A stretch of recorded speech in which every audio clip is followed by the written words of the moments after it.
This is an ABC podcast. For more than 3 decades, Hilton Koppe was a country GP in northern New South Wales. And that made him an intimate part of people's lives, witnessing births, deaths, joy and pain. But a few years ago, Hilton's own health suddenly went awry. He had this awful pain in his neck. Then his face went numb. He worried he'd had a stroke. When he was sent for an MRI scan, Hilton didn't feel scared though. In fact, he felt more comfortable than he had in years. When his doctor looked at the results from these tests, he gave Hilton some startling advice, which led Hilton to think differently about his own life and that of his parents and grandparents. This is the story of the doctor who became a patient. It's also the story of a soccer fan who finally realised his dream to wear the green and gold and play for his country. Hilton's memoir is called One Curious Doctor. Hi, Hilton. Hi, Sarah. You grew up in Sydney, but where were you born? So I was born in South Africa, in Johannesburg, which was like the staging post for my family in their journey from Europe on their way to Australia. So both my grandparents came from Europe and got to South Africa to relative safety during the Second World War. And then we migrated to Australia in 1960 when I was about 18 months old. And where in Europe had your mum and dad's families come from? So my mother's family was from Lithuania and my father's family was from Germany. My mother's family lived a very traditional Eastern European Jewish life. I didn't really know my mother's parents very well because they stayed in South Africa when we moved to Australia. And then what about your dad's family? So, yeah, they lived a more, I suppose, middle-class German Jewish life, as was the case in Germany before the Second World War. I think my grandparents thought of themselves, particularly my grandfather, as German first and Jewish second, whereas in Eastern Europe, in Lithuania, my grandparents there would have thought of themselves as Jewish first, who happened to live in Lithuania. So how did your mum and dad meet each other then, if their families, though both Jewish, were quite different by the sounds of it? Yeah, really, really different. So Mum lived in Bloemfontein, which was a smallish city town in South Africa, very working class family with not much in the way of possessions. And my dad went to Bloemfontein for work. He was in business. And the story goes, I don't know how true it is, but the story goes that they were introduced by kind of like a matchmaker. She was aware that my dad was an eligible bachelor from the city coming to Bloemfontein, and my mum was probably 19 or 20, and my understanding is that's how they met. Do you know what they made of each other in the early days? I think Mum thought of Dad as this quite charismatic character. There's a photo of Dad around that time and he does look a bit like James Dean, which is... Say no more then. Yeah, which is kind of not exactly how his personality ended, but at that time that's kind of how he looked. And I think for Dad, in Mum, he would have seen someone who was stable and solid and reliable. But she also had this very playful and joyous manner about her. So I imagine that's what the attraction was. So both of their families had found safety in escaping Europe to South Africa before the war. What made them decide, your mum and dad, to move again and come all the way to Australia? So in 1960 in South Africa, there was a massacre at Sharpsville where about 100 Africans were killed by the police. And it was one of the first uprisings that had occurred during that period.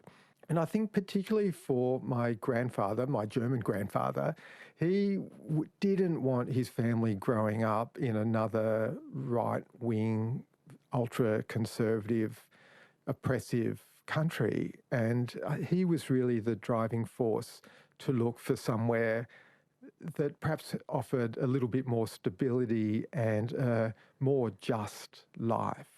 And so they looked at the States, Brazil actually, and Australia.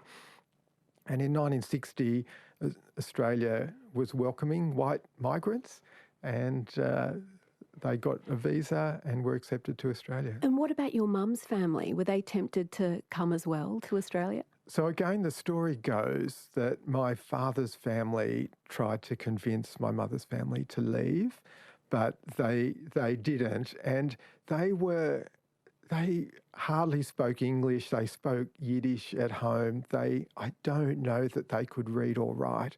So for them to move again, I imagine was extremely difficult.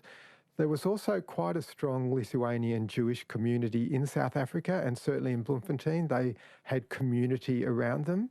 And I guess, like for many migrants, certainly that was my family's experience in the North Shore of Sydney. For my grandparents, the community becomes like the family when there is no family. So it was you as a little baby and your mum and dad and your dad's parents who make this journey from South Africa to Australia. What story did your dad tell you, Hilton, about arriving in Sydney? Yeah, and my brother was with me as well. He was 3 months old, which actually mirrored my father and his brother escaping from Germany at 2 years and 3 months. It's like ridiculously the parallels. But yeah, Dad tells his story of when we arrived into Australia, that they were at speaking with the immigration officer, and the immigration officer said to my father, "Oh, how long will you be staying in Australia?" And Dad said, "Oh, we're moving here." And apparently the immigration officer came round from behind his desk and shook my father's hand and said, "Welcome. You're very welcome here." That still's meaningful for you, Hilton. Yeah, so much meaning to be made to feel welcome is, yeah, it still runs very deep in me, and I don't know why, I don't understand why, but always telling that story touches something that I can't explain, this thing about feeling welcome and safe, I suppose. And I think about how it is for people now. I wonder how many immigration officers come round and shake the hands of people coming to Australia and say, "You are welcome here. Australia is very happy to have you." We were so lucky at that time to have had that opportunity. What kind of life did your parents build for your family then in Sydney? So we lived in St Ives on the leafy North Shore, but it was really kind of almost like semi-rural in 1960 when we moved there. It was a dirt road. There was like a little farm next door with market gardens everywhere. So it was a great place to grow up as a kid. We could explore. There was lots of bush. It was so safe, walk everywhere. So even when I was in like kindy, like 5 years old at school, I'd walk a mile, the good old mile, down Monavale Road to school. Unimaginable these days that a 5 or 6 year old kid would walk more than a kilometre to school. And it was great. It was very white Anglo community. And although we were not at all a religious Jewish family, I was aware that culturally I was somewhat different. We didn't celebrate Christmas, but thankfully my birthday's on the 24th of December. So when my friend said, "What did you get for Christmas?" I could just say what I got for my birthday and not have to go into the whole "we don't celebrate Christmas" thing, which just all felt so difficult for me. I'm not quite sure how my brother, whose birthday in March, managed that situation. So your mum's parents were back in South Africa. Did you ever get to visit them as a kid? Yeah, so we went back twice, once when I was about 5 years old and then again when I was about 10 years old. My grandfather, I remember we used to walk past him and he would like pinch my cheek so hard, and it was kind of like an expression of love, but I also imagine it was like wow, you're real, you're here. You know, it was like trying proof that you're here. And my grandmother, just a beautiful little, I remember her as little woman, so much I can see where my mum got her love for family. She was just a beautiful person, and they had gas in their kitchen, and we had electricity at home in St Ives. So after we'd visited there, whenever I smelt gas cooking, it reminded me of my grandmother in their little kitchen in their tiny little apartment in a building that was called, ironically, Hilton Mansions. You know, like it's so strange because it definitely wasn't a mansion. It must have been great as a kid called Hilton to be visiting Hilton Mansions. Yeah, exactly. What would she cook for you? I have memory of things like latkes and blintzes and sort of some of those Eastern European foods, sort of pretty simple foods, but soul food, I guess. And in St Ives, Hilton, what was school like for you as a kid? How did you feel you fitted in? I think I always felt a bit like an outsider, and I'm not really sure why, and probably my impressions of being an outsider were more intense than what the reality was. I don't know how the other kids saw me, but I kind of looked the same as everyone, but I felt different. My name was a little different and hard to pronounce. You know, people would often get my name pronounced incorrectly. So, yeah, I did feel different. I did feel a bit like an outsider. At primary school, it was okay. At high school, things got a little bit more difficult for me. Maybe that's adolescent angst, but I certainly was never really that happy at school. Like soccer was my saving place, my safe place. What do you remember about your first tryout for soccer back in primary school? So that was really not a very pleasant experience in a way. So I was probably, I don't know, 7 years old, and Dad took me along to the village green in St Ives, and I was a very shy kid, and the other kids seemed to know each other, and they were all, you know, kicking the ball around, and I felt really apprehensive and unsure. So I kind of stood on the side and watched, which is like so much my personality in a way, especially growing up. And, you know, I might have got in and kicked the ball a couple of times. And then when we were driving home, my dad said to me, I was so embarrassed, Hilton, about the way that you behaved. That was so embarrassing for me to see you like that. But anyway, I must have got over it and gone back, whether it was that year or the next year, I'm not quite sure. But once I got into it, I just absolutely loved it. Embarrassed it's such a strong word for a parent to use, isn't it? How did you react to being told that by your dad? Yeah, I was probably ashamed, I think. And I think I wanted my dad to love me for who I am or who I was, and I felt like, well, I perhaps wasn't lovable the way that I was, which was not great, and maybe in some way shaped my clutching for things as I get older, and that thing about acceptance and being valued and seen for who I am. You know, who knows where that stuff comes from? Just feeling bad about every insensitive comment I've ever made to my own children, Hilton, when I hear that and imagine the little kid hearing that from their dad. I think I got through, and probably your kids will get through too.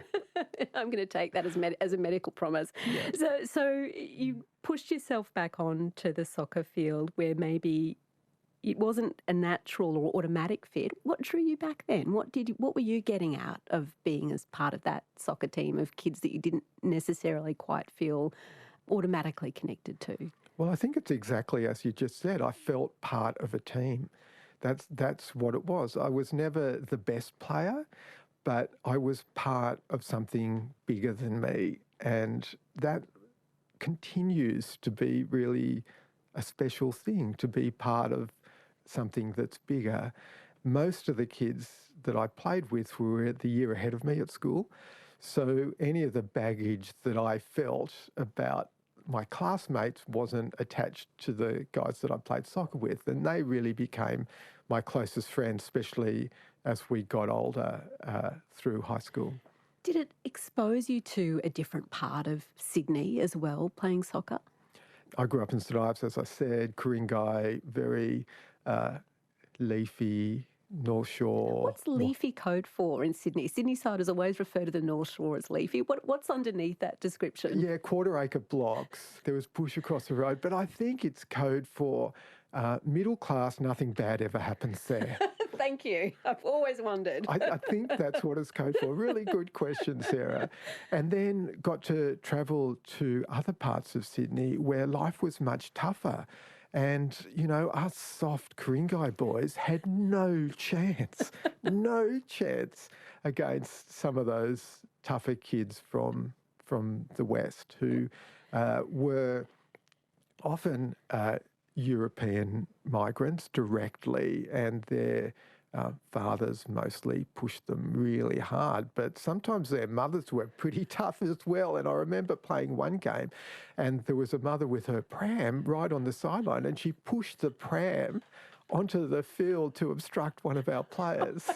So it's like, you know, it was an eye-opener to move outside of this bubble into the real world. In terms of the decision to study medicine, was that your dream or your parents'? It definitely wasn't my dream. I didn't really know what I wanted to do. Well, I did. I wanted to play soccer for Australia. That was my dream. But that was never going to happen. And I think my parents felt that I had academic ability, but not much direction. So when I was in like year 11 or fifth form, it would have been in those days, they sent me to a psychologist who did some testing on me. And he said that if I got into medicine, that's what I would enjoy the most. And it's also what I would be best at. So he looked at those two parameters. Do you think your parents paid him to say that? Well, I don't know. Suspicious about that diagnosis? Even if they had, the chances of me getting into medicine were slim, because it was all to do with the mark you got in the HSC. And while I was good at maths and science, I needed to get a decent score in English to get in. And that's actually what happened. I fluked a good mark in the HSC exam in English. It was all based on the exam. And I scraped into medicine by 9 marks. So it was like this, writing an essay on Kenneth Slessor's poem of Five Bells and Hamlet got me into medicine, which is so ironic because I hated all that stuff. How did your parents react to the news that you'd been accepted into medicine? It was probably the happiest moment that I can remember of them being together. In those days, the notifications about who got into uni was in the Sydney Morning Herald, and they came running down together into my bedroom with the paper saying that I'd got in. It was a very happy moment for them and for me too. But it's nice to have at least that one memory of seeing them really happy together. And given how disrupted, I guess, their education may have been in South Africa, and certainly their parents in Europe in the lead up to the war, was there a kind of a historic dreaming, do you think, a generational dreaming for a child to succeed in that sense? Yeah, definitely. On my father's side, my grandfather, he dreamt of being a doctor. But then the First World War came along and my grandfather was conscripted into the army and he got quite sick, and then there was the Depression, and then so he never got his chance to study medicine. And I think I don't know, but I think he pushed my dad to study medicine, and Dad did first year in South Africa, but it was never for him. Was your granddad still alive when you were accepted? Yeah, he was so happy. Yeah, he was so happy. They lived in Manly in a little apartment, little flat on the first floor of a building, and we'd walk up the stairs and Kurt and Rosie would wait for us at the door, And my grandfather was always very formal, like he'd have a jacket and a tie on, and we'd shake hands as we come in. And when I just started studying medicine, he would go, "Hair doctor," like it was a big thing for him. Once you began your study of medicine, Hilton, how well did the course prepare you for dealing with, actual humans, with patients? I imagine there's all the chemistry and the biology, the sort of science bit that you need to know to be a good doctor. What about the human relationships? I don't remember there being any instruction around that, which doesn't mean that there wasn't, but I don't remember it. And probably, in fairness to the academics, if there was, I probably didn't pay any attention because I kind of, especially in the early years, I just thought that was all a nonsense. You just get on with life. But I do remember maybe about halfway through medical school when we started to have some contact with patients, going on ward rounds, and it was like, it's pretty terrible. Like, there's the specialist and all the other doctors, and then there's the senior nurse and the other nurses, and then there's the medical students. And somewhere in the middle, forgotten, lies the patient, who is often spoken about, not spoken to. And I remember on one of these occasions in the ward round, I knew the patient. I'd had some opportunities to speak with them. And after we'd finished at her bedside, I went up to her and said, "Don't worry, I'll come and explain that all to you later." And that really surprised me. It's like, where did that compassion come from, within me? It was kind of like a revelation. Oh, I have this compassionate side to me that I didn't really know existed. And I suppose because that surprised me, I woke up a little bit and paid attention to that and realised that perhaps thinking a little more about the people around me is actually a better way to live my life. You began your practical training at Prince Henry Hospital, the first public hospital in New South Wales. So it was a real institution by the time you came along. What was it like? Yeah, it was really different to how hospitals are now. It was really spread out. I think they might have been old army barracks. They kind of had that feel, weatherboard, long buildings that were separated by little roads or footpaths. They had a big infectious diseases unit there, and there were at Little Bay still some people with leprosy living there. Wow. Who I got to visit. There was the jail ward there also because it's near to Long Bay Jail. That was quite an experience for a naive boy from the leafy North Shore. We know what that means now. Well, how were the patients from the jail treated or housed at the hospital? So in the ward where they were, it was a secure ward, but the guards were all on the outside and the nurses and the doctors were on the inside.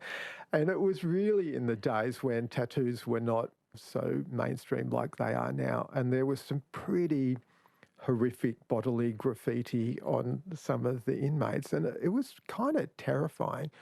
There was one guy who just looked quiet. He was probably, I don't know, in his 50s, just quietly on his own, and he had murdered someone, and it was like shocking to be in the presence.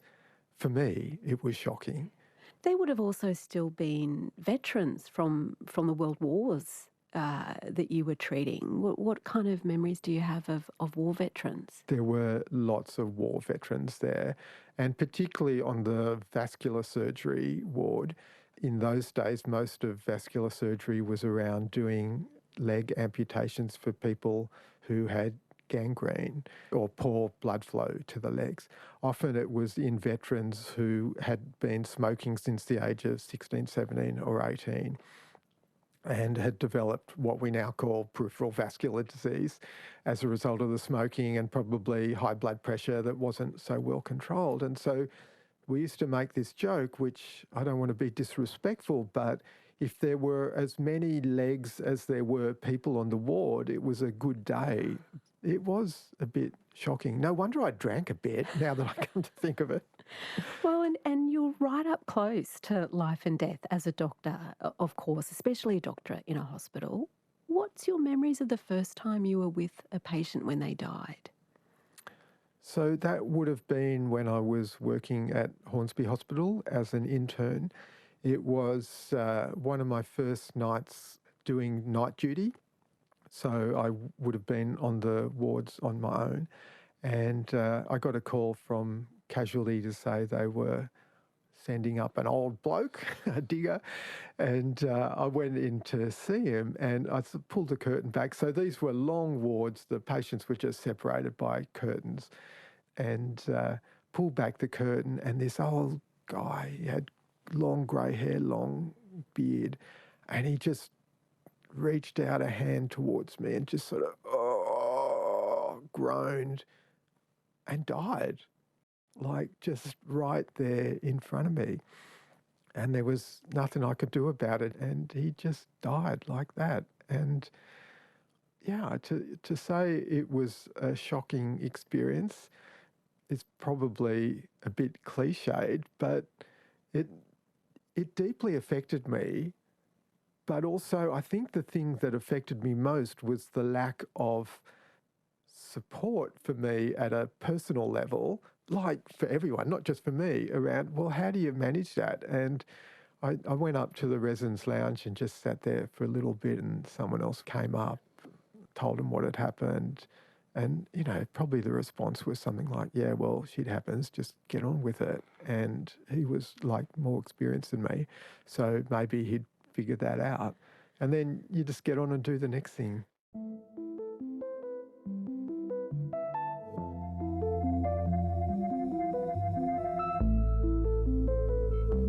Podcast.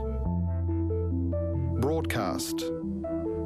This is Conversations with Sarah Konoski. Hear more conversations anytime on the ABC Listen app.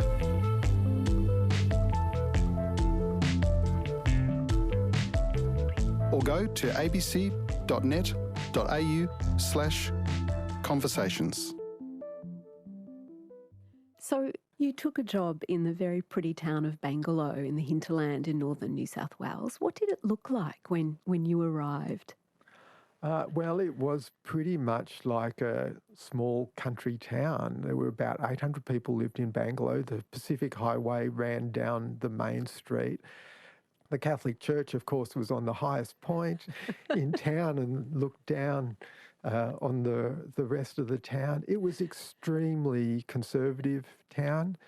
When I moved there, the Shooters Party, rightly or wrongly, got the most number of votes at the state election.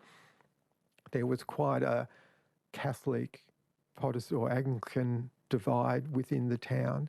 And here I was, this migrant doctor, or I sounded Aussie, but I didn't feel Aussie, living in this very kind of working class small town. You didn't fit in that Catholic Protestant divide very neatly either, Hilton. No, but it was better because, like, one of my patients told me this story once. She might have come from a Catholic family. She said, I don't care who you marry. You can marry a Muslim. You can even marry a Jew. Just don't marry the Anglicans or whatever. So it was kind of like the lesser of two evils, depending on which side of the fence you sat. Well, it's such a big role to step into, a GP in a small community like that. What did the locals make of you at first? How hard was it for you to gain their trust, I guess, as their doctor? I thought it was hard. Whether I did get their trust or not, I perceived it as difficult. The doctor that I took over from was extremely popular, and they had no problems in saying to me, oh, Dr. David didn't do it like this. That's not how we do it here. And of course, I'm sort of trying very hard to fit in, and hearing this kind of thing was a little bit challenging for me. But thankfully, I was quite good with the kids, and I thought quite deeply about how to be a good doctor for young people. And the kids didn't care if my name was a bit hard to pronounce or if I wasn't Dr. David. What they cared about was that I cared about them. And so I got accepted by the kids first, and their parents saw how well their children were reacting to me, and perhaps they looked at me in a different light as a result of that.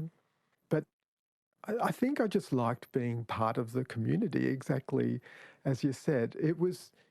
It took a little time moving from Sydney at age 30 to get a friendship group established, but I met my wife Sharon up there at the Railway Hotel in Byron Bay on a Friday night, as you do. I saw she was down the other end of the table, and I did some impersonations of the Archangel Michael, channeling the Archangel to try and get her it seemed to work.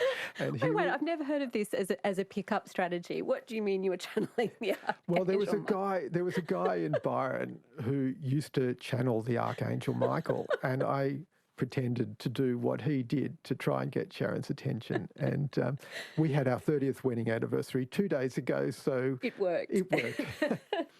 It wasn't just medicine for you though, Hilton. Soccer, this game you fell in love with as a kid and that you had dreamed of playing at the highest level. How did that dream finally come true? How did you get to don the green and gold? Yeah, so when we moved to Lennox and our son Liam started playing soccer as a young kid, and I'd go to his training and I thought, oh man, this is really fun. I've forgotten how much fun this is. So we got like a father's team together. We called ourselves Dad's Army, and it was really, really fun. And then that team gradually changed over the years in Lennox, and we became known as the Rainbow Sharks because we're a mixture of nationalities, abilities, backgrounds, a real mishmash of people. So I continued playing soccer locally, and then there was the opportunity to try out for the Australian Doctors Masters soccer team, the Dockeroos. The Master Dockeroos. Just one letter away from that other well-known Australian team. Yeah, exactly. And so I tried out and I got into the Dockeroos in 2014, and we were to play in Brazil during the World Cup. And so the story is that I got selected to play soccer for Australia at the World Cup, which is kind of true. I sadly got injured just before the 2014 tournament in Brazil. So having had my dream come true, the dream got shattered. You've got to be careful about dreaming too big. But the following year in Long Beach, California, my lifetime dream to come true to play for the green and gold of Australia. So the first game was against Lithuania, which is like the home of my parents' family. And not only was I excited to be fulfilling my dream of playing for Australia, I thought, oh man, I'm going to be playing against the descendants of my long-lost cousins. That was my imagination. The reality was not quite the same. Why? What happened? Well, the Lithuanian guys in the master Lithuanian team, they were like doctors that I'd never met before. They looked like, I don't want to be judgmental, but their hands were like the hands of bricklayers and carpenters. And they were so dour and serious, and we shook hands and there was no eye contact, no, have a good game. It was just, I think they were tough men who had lived tough lives. They'd grown up during the Soviet era in Lithuania without, it was not leafy, I imagine. Quite the contrast. Yes. What about that moment, which I know when people fantasize about playing sport for their country, they have that moment where the national anthem goes out over the field. What was that like in this game against Lithuania? So that was almost the thing I was looking forward to the most, rightly and wrongly about the Advance Australia Fair. I had grown up watching my heroes sing the national anthem, and it was going to be my turn to do it. I was so excited. We line up, the first one comes on, and it's not Advance Australia Fair. It must be the Lithuania one. It sounded like some Eastern European dirge. And I look over at the Lithuanians and they're not even singing, they're just standing there. And I thought, oh my goodness, these guys really are serious. Anyway, it finishes and I think, okay, here we go. This is my moment. And the first few notes play, and I go, oh, that's a very odd introduction to advance. And then the Lithuanians start singing. It's the Lithuanian anthem. What happened to Advance Australia Fair? Exactly. What happened to Advance Australia Fair? So we asked the organisers, and they had a look, and they said, oh, we're very sorry. We played the Austrian national anthem. Oh, no. I had to explain to them we're the other Austria, you know, the big island Austria in the middle of the Pacific. So they very kindly played it at the end of the match, and we got to sing it then, and they got it right with the subsequent games. So I got to do it there, and then the following year when we played in Barcelona as well. How did the match against your Lithuanian team go? Who won? Well, how do you imagine it might have gone? Just hoping for the underdog story to come true. But yeah, the leafy Australians versus the Dowd. the Soviet killers. Yeah, that's right. Exactly. They smashed us physically and they won the game. Yeah. Well, part of your excitement in playing this match, as you say, is that these are a Lithuanian team, this country that you know of as the place that your mother's family came from. How did you get to actually visit Lithuania yourself the first time? So in 2018, the real World Cup was held in Russia. Were the Dockeroos making an appearance? Not on this occasion, not on this occasion. But I went with some of my friends from the Rainbow Sharks, the Lennox Head football team. We went over to Kaliningrad to watch the World Cup. And Kaliningrad's a little enclave separate from the main part of Russia, and it's very close to Lithuania. So 4 of us hopped on a bus and went to Vilnius, which is where I thought my family had come from in Lithuania. And we spent a few days walking. It's a beautiful city, by the way. Vilnius is just the most beautiful city. So I'm walking around the Jewish quarter, imagining I'm treading in the footsteps of my ancestors and sort of like, you know, feeling all this stuff from the walls. And I found this place called the Jewish Cultural Centre, or Centre for Culture and Information. And I went in there, and there's a woman who works there who helps diaspora Jews find their roots. And I knew virtually nothing about my mother's family. They changed their names when they went to South Africa, and they never spoke of their past. So I had a rough idea of what their original names were and a rough idea of my grandmother's year of birth. That was really the only information that I had. And I spent a few hours with this woman scrolling through databases and didn't come up with anything. And then finally we were looking at the record of the marriages, scrolling really quite fast. And I saw my grandparents' name. I said, stop. That's my grandparents. That's their information about their wedding. And so at age 60, I found out my grandparents' names, Rebecca Lurie and Nisonas Busmanas, their dates of birth, where they lived, the names of their parents. They didn't actually live in Vilnius. They came from little villages to the northwest of Vilnius. And it was like this complete revelation at age 60 to kind of finally get to know who my grandparents and their families were. And I've got a photograph. I have very few photographs of my grandparents' life in South Africa, but I've got a photograph of my grandparents' wedding. And in the wedding are their parents and my grandfather's 2 sisters and my grandmother's 2 sisters. So I now know who those people actually are. But really the sad thing is that my grandparents in that photo, they were the only 2 people to survive. In fact, they were the only 2 people in their entire families on both sides who survived the Second World War. This long career that you had, Hilton, as a country GP and also as an educator of GPs. But then a few years ago, you were at the beach at sunrise by yourself. What happened? Sharon and I had decided, kind of on the spur of the moment, to buy a camper van. We talked about it for a little while, and anyway, just really encouraged, let's do it. So we bought this camper van and we went away in it once together, and then I went away on my own down to Woody Head in the national park. And I woke up on the second morning and I just went for a walk down Back Beach, probably a kilometre or so. And there was no one there. It was early morning. There were a few kangaroos and Brahminy kites circling overhead.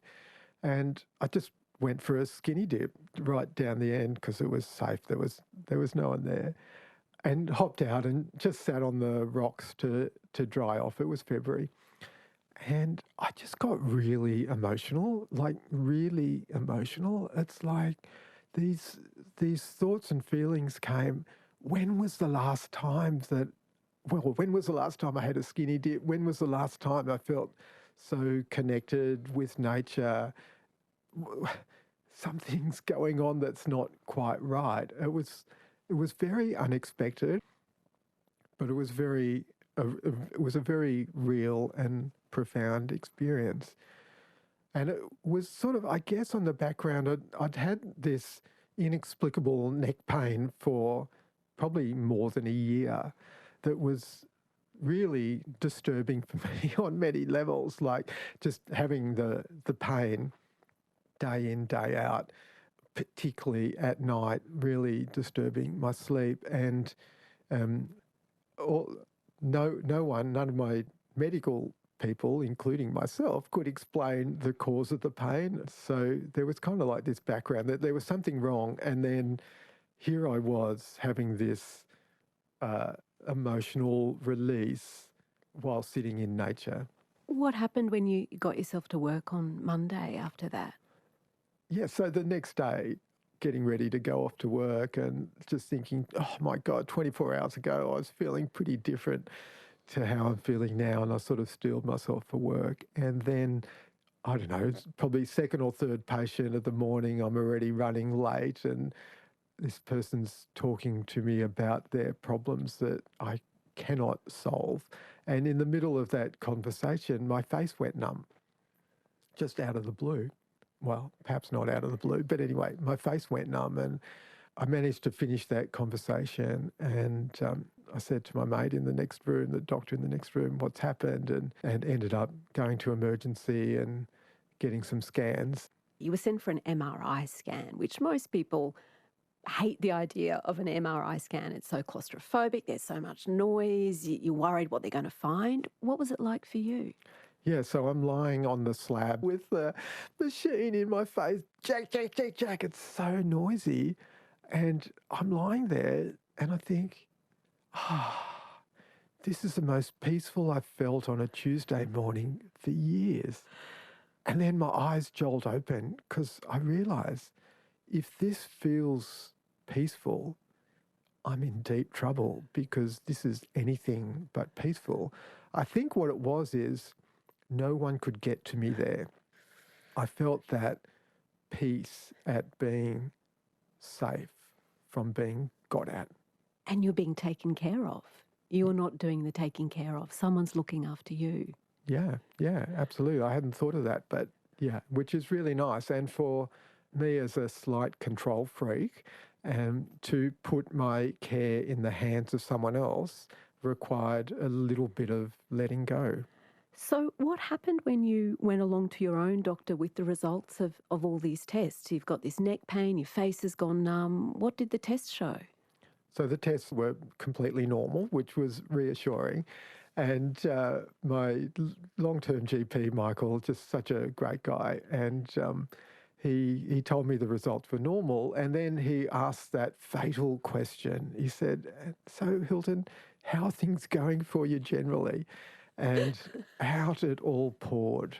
You know, this is on the background of having 2 days before, had this kind of like epiphany on the beach. It all poured out about how I was dreading going to work and worrying excessively about my patients and writing long lists and not sleeping well. And that was a real shift for me because I loved working as a GP, but that had probably happened over 12 months, maybe longer, things had got harder as more and more of my patients were dying because they were old, not because I'd made too many mistakes, thankfully. Anyway, Michael listened really well, and I finished the blah, and he just sat back and said, "Hilton, you're done." And I said, "What do you mean done?" And he said, "Well, you need to have a break from work. It's like it's too much for you.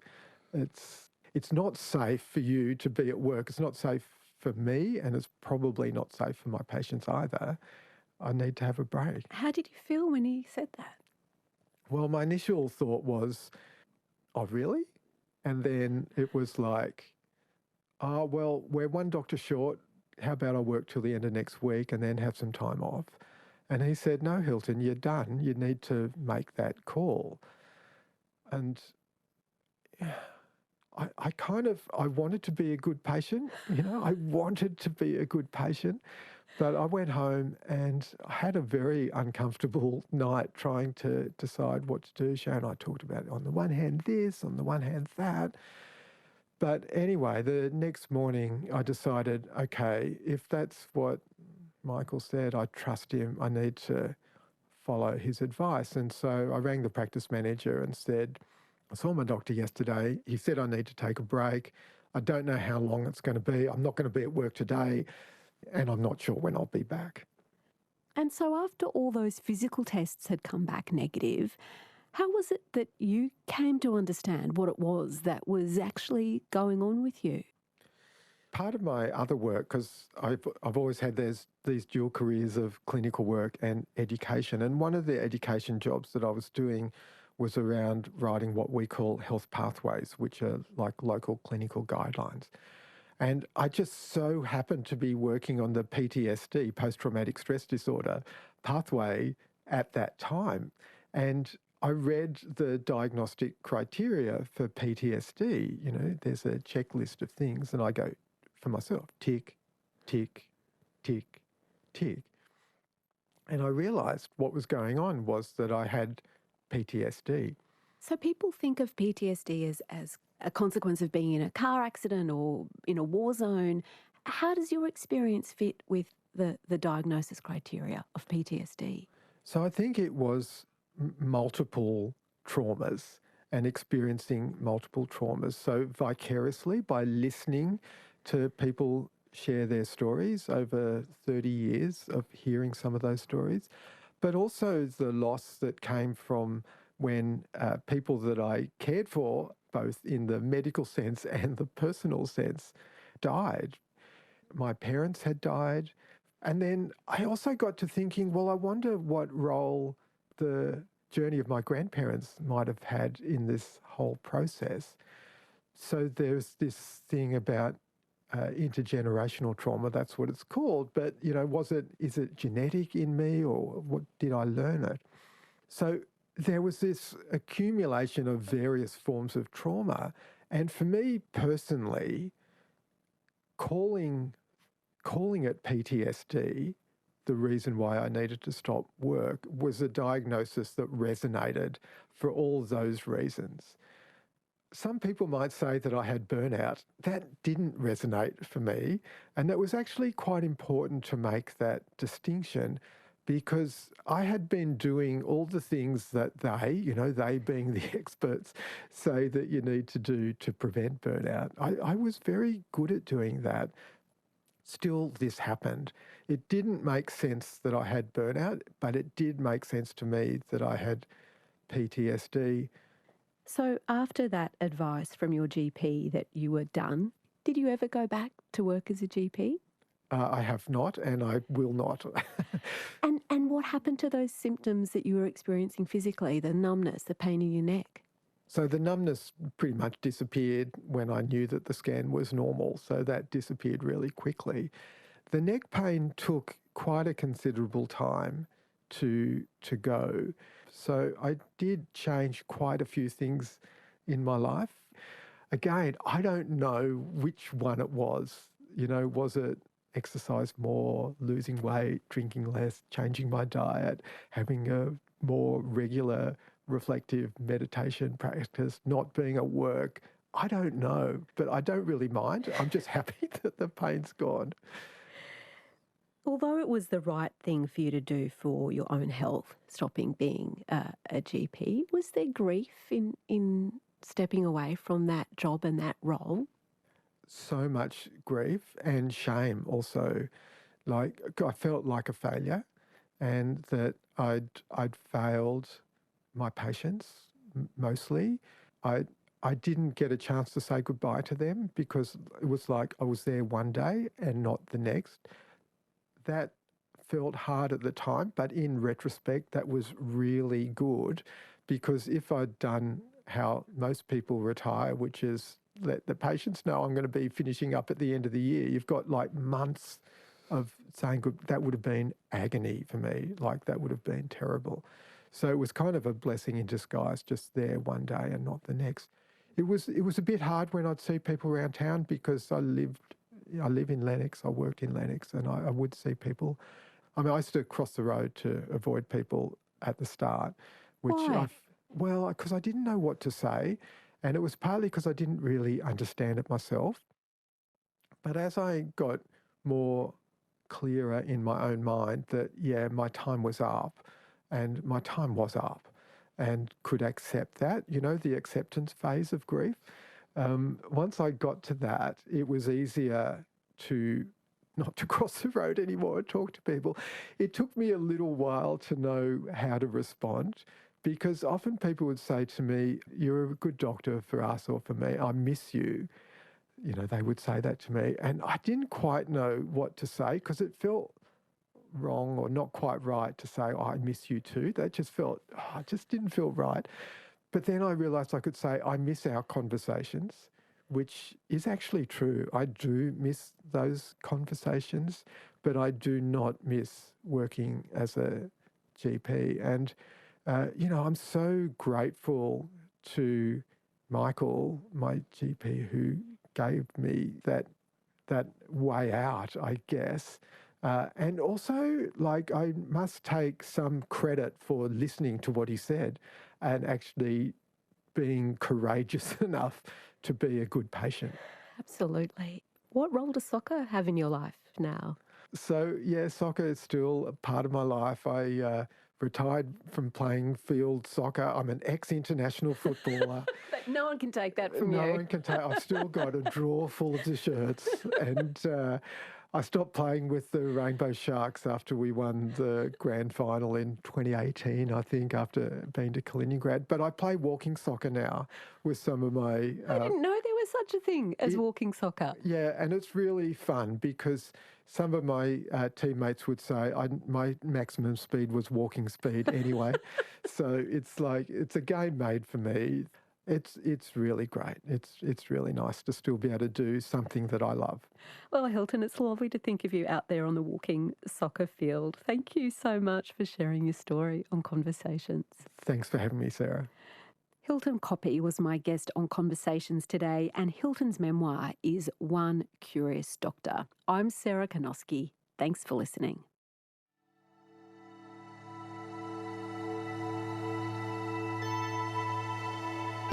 You've been listening to a podcast of Conversations with Sarah Konoski. For more Conversations interviews, head to the website abc.net.au/conversations.